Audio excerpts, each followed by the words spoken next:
চারদিকে মুগ্ধতা ছড়ানো, প্রকৃতি সেজেছে ভিন্ন রূপ। এমন বর্ণিল মুহূর্তে শ্রীমঙ্গলের ফুলছড়া চা বাগান মাঠে চা শ্রমিকদের ঐতিহ্যবাহী ফাগুয়া উৎসব পালন হয়। সংস্কৃতি মন্ত্রণালয় সহযোগিতায় ও জেলা প্রশাসনের আয়োজনে অনুষ্ঠিত চা শ্রমিকদের এই উৎসব ঘিরে পুরো এলাকা জুড়ে বইছে উৎসবের আমেজ।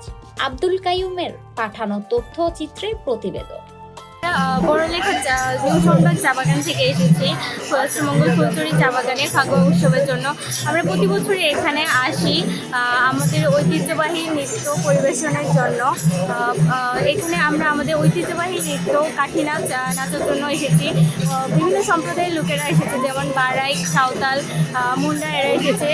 এই মিলন মেলার মাধ্যমে আমরা সব সম্প্রদায়ের লোকেরা একত্রিত হতে পারি এবং সবাই যে যার ঐতিহ্যের নৃত্য গান তুলে ধরতে পারে।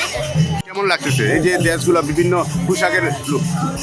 এর আগে কখনো এখানে আসি নাই, এবার প্রথম আসলাম। আলহামদুলিল্লাহ খুব ভালো লাগতেছে।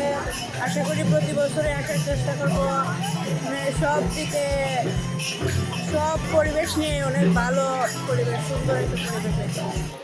প্রথমে নমস্কার জানাই সবাইকে। আমার নাম পুনমিতা দাস, আমি সিসিরবাই চা বাগান থেকে আসছি। আমি চাই আমরা সিসিরবাই চা বাগান থেকে আসছি। আমি চাই আমাদের এই বাড়াই সাংস্কৃতিক ঝুমুর আমরা তুলে ধরবো এবং বছর বছর আমরা যেন ফাগুয়া উৎসবটা করতে পারি এবং আমাদের সাংস্কৃতিক ঝুমুরটা যেন আমরা তুলে ধরতে পারি। শনিবার বিকাল 4টায় শুরু হয় উৎসবের আনুষ্ঠানিকতা।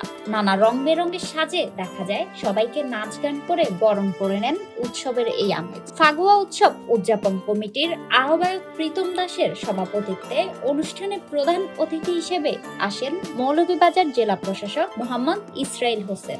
এছাড়াও উৎসবে প্রশাসনের বিভিন্ন পর্যায়ের কর্মকর্তারা যোগদান করেন।